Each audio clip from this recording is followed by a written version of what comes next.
Hello, मैं कल्पित वीरवाल हूँ। मैंने इस साल जेई मेन एग्ज़ामिनेशन में ऑल इंडिया रैंक 1 हासिल किया है और 360 में से 360 मार्क्स हासिल किए थे। और साथ ही में मैंने एनटीएससी जो नेशनल टैलेंट सर्च एग्ज़ामिनेशन होता है उसमें मैंने स्टेज 1 में राजस्थान में ऑल राजस्थान रैंक 1 अचीव की थी। और स्टेज 2 में हालांकि रैंक्स तो नहीं आई थी, लेकिन काफ़ी अच्छे स्कोर के साथ मैं सिलेक्ट हुआ था। तो आज इस वीडियो के थ्रू मैं आपको एनटीएससी एग्ज़ामिनेशन के लिए गाइड करने वाला हूँ। एनटीएससी एग्ज़ामिनेशन 10th क्लास में ऑर्गेनाइज होता है और इसको एनसीईआरटी करवाता है स्टेज 2, और स्टेज 1 रेस्पेक्टिव स्टेट गवर्नमेंट्स करवाती हैं। तो इसमें ये रहता है कि ये एग्ज़ामिनेशन काफ़ी नेशनल लेवल के रिकॉग्निशन का है और इससे स्टूडेंट्स को काफ़ी एडवांटेज रहता है, जैसे स्कॉलरशिप वगैरह भी रहती है और आगे भी काफ़ी एडवांटेजेस हैं। तो इस एग्ज़ामिनेशन को जैसे 10th क्लास के स्टूडेंट्स यूजुअली देते हैं, तो इसमें पहले से प्रिपरेशन की कोई बहुत ज़्यादा आवश्यकता नहीं है। आप 10th क्लास में भी प्रिपरेशन करें then you can do very well. इसके लिए बुक्स की जहाँ तक बात की जाए तो स्टेज 1 में जैसे राजस्थान में जैसे बात करें तो, और इवन अदर स्टेट्स में भी मेनली जो एनसीईआरटी टेक्स्ट बुक्स है उन्हीं से क्वेश्चंस आते हैं। तो आप फिज़िक्स जैसे फिज़िक्स, साइंस है, मैथमेटिक्स है और सोशल साइंसेज हैं, इनकी आप जो एनसीईआरटी टेक्स्ट बुक्स हैं वो बहुत ही अच्छे से सॉल्व या और पढ़ा करें। उनमें आपको एक एक चीज़ याद होनी चाहिए, क्योंकि स्टेज 1 में सभी क्वेश्चंस एनसीईआरटी टेक्स्ट बुक से ही रहते हैं। तो उनमें आप अच्छे से ध्यान दें कि जो छोटे छोटे बॉक्सेस बने होते हैं उनको आप अच्छे से पढ़ा करें। और साथ ही में स्टेज 2 की जैसे बात की जाए तो स्टेज 2 थोड़ा मुश्किल रहता है। उसमें फ़िज़िक्स और केमिस्ट्री और बायो जैसे जो साइंस के टॉपिक्स हैं और मैथमेटिक्स, इनमें काफ़ी अच्छे लेवल के क्वेश्चंस आते हैं और वो एनसीईआरटी से भी थोड़े अबव लेवल के होते हैं।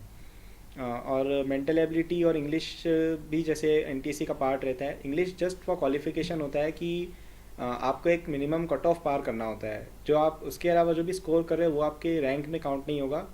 तो इंग्लिश के लिए वैसे बहुत ज़्यादा कोई अलग से पढ़ने की ज़रूरत नहीं है, लेकिन आप पढ़ें तो भी वो अच्छा है, क्योंकि इंग्लिश भी इम्प्रूवमेंट होना भी अच्छा ही है।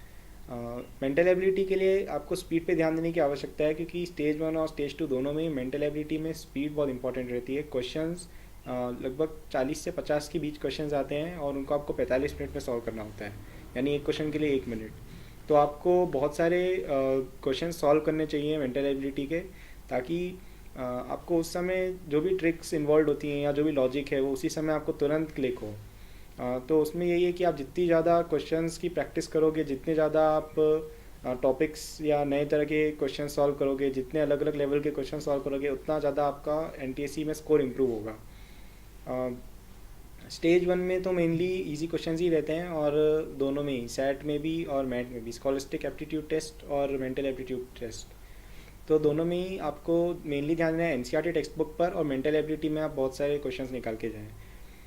साथ ही स्पीड और एक्यूरेसी का भी काफ़ी इंपॉर्टेंस रहता है। आप लास्ट दिन जैसे जब एग्ज़ाम हो उस दिन अच्छे से चेक करते हुए आगे बढ़ें कि कहीं मैं कहीं गलती तो नहीं कर रहा हूँ।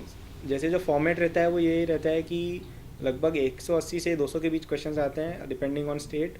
उसमें 50% क्वेश्चंस तो सेट के रहते हैं और 50% क्वेश्चंस मेंटल एबिलिटी और इंग्लिश में डिवाइडेड रहते हैं। जो सेट पेपर होता है उसमें फिज़िक्स, केमिस्ट्री, बायो और मैथमेटिक्स और सोशल साइंसेज रहती हैं। और मेंटल एबिलिटी में mainly different types of logics, ये जैसे नंबर सीरीज़ है या अल्फ़ाबेट सीरीज़ है, या फिर जैसे कोडिंग डिकोडिंग है, या मिरर इमेज, वाटर इमेज, इस तरह के क्वेश्चंस पूछे जाते हैं। बुक्स की जहाँ तक बात है तो उनमें मेंटल एबिलिटी के लिए आपको अलग से बुक्स आप प्रेफर कर सकते हो। जैसे बहुत सारी, जैसे अरुण शर्मा की एक बुक आती है, वो आपको अगर बहुत हाई लेवल के क्वेश्चंस करने हो तो आप सॉल्व कर सकते हैं। बेसिक क्वेश्चंस के लिए अरिहंत की भी बुक्स आती हैं, उनको आप सॉल्व कर सकते हैं। साथ ही जैसे किसी अच्छे कोचिंग सेंटर से भी आप स्टडी मटेरियल ऑब्टेन कर सकते हैं, जो स्टेज 2 के लिए भी आगे काम रहेगा। सिलेबस तो यूजुअली 10th क्लास का ही रहता है, हालांकि स्टेज 2 में कुछ टफ क्वेश्चंस भी आते हैं, तो उनके लिए आप थोड़ा बहुत 11th-12th का एनसीईआरटी में जो भी टॉपिक्स आपके 10th और 9th के एनसीईआरटी बुक्स में दिए हुए हैं उनको आप बहुत डिटेल में पढ़ सकते हैं आगे की बुक से।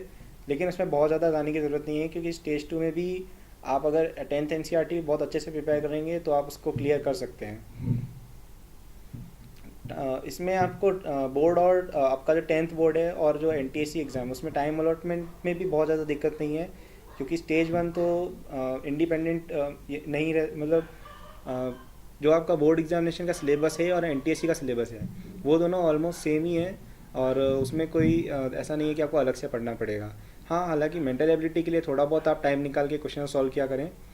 स्टेज 2 के लिए वैसे भी आपकी 10th के बाद छुट्टियां पड़ जाती हैं, तो तब आप अच्छे से प्रिपेयर कर सकते हैं। उसके लिए थोड़ा बहुत आप 11th 12th का भी देख सकते हैं, क्योंकि वो आगे भी आपके काम आएगा। इसके अलावा एनटीएससी एग्जामिनेशन के लिए एक्स्ट्रा प्रिपरेशन की बहुत ज़्यादा ज़रूरत नहीं है। स्टेज 1 के लिए आप एनसीईआरटी की अपनी ग्रिप अच्छे से रखें और स्टेज 2 के लिए अच्छे से पढ़ें। मेंटल एबिलिटी की प्रैक्टिस भी अपनी रेगुलर बनाए रखें ताकि स्पीड डेवलप रहे। आप रेगुलर बेसिस पे थोड़े टेस्ट भी करते रहें ताकि आपको याद रहे कि और पता रहे कि मेरी गलतियाँ कहाँ पे हो रही हैं, कौन से कॉन्सेप्ट्स नहीं आ रहे हैं, और साथ ही में स्पीड और एक्यूरेसी भी डेवलप हो। और इसके अलावा जैसे बात करें तो सोशल साइंसेस में स्पेशली बहुत ध्यान देने की ज़रूरत है, क्योंकि क्वेश्चंस और सिलेबस बहुत ज़्यादा है और आपको याद बहुत करना पड़ेगा। तो उसमें धीरे धीरे स्टेप वाइज प्रोग्रेस करें। पहले थोड़ा पैराग्राफ पढ़ें, फिर उसको रिकॉल करें, फिर पूरा चैप्टर पढ़ें, और इस तरह से छोटे छोटे सेगमेंट्स में बांट करके याद करें। हाँ, तो ओवरऑल एनटीएससी की बात की जाए तो बहुत ज़्यादा टफ एग्जामिनेशन नहीं है। इंडिया में जैसे 1000 सीट्स हैं, उनमें आना एक बहुत ज़्यादा मुश्किल काम भी नहीं है। आप अगर अच्छे से मेहनत करेंगे, रेगुलर मेंटल एबिलिटी और बाकी सब्जेक्ट्स पे ग्रिप रखेंगे, स्पेशली एनसीईआरटी टेक्स्ट बुक्स पे, तो इजीली कर सकते हैं। ज़्यादा आपको और डिटेल चाहिए तो आप, मैंने एक फेसबुक पे अपना पेज भी बना रखा है, जिस पे मैं आईआईटी और एनटीएससी और अलग जो भी एग्ज़ाम्स हैं उनके जो भी एस्पिरेंट्स हैं उनको मैं गाइड करता हूँ। कल्पित वीरवाल 22 नाम से है, आप फेसबुक पे सर्च कर सकते हैं। आप उसको लाइक और शेयर भी प्लीज़ करें।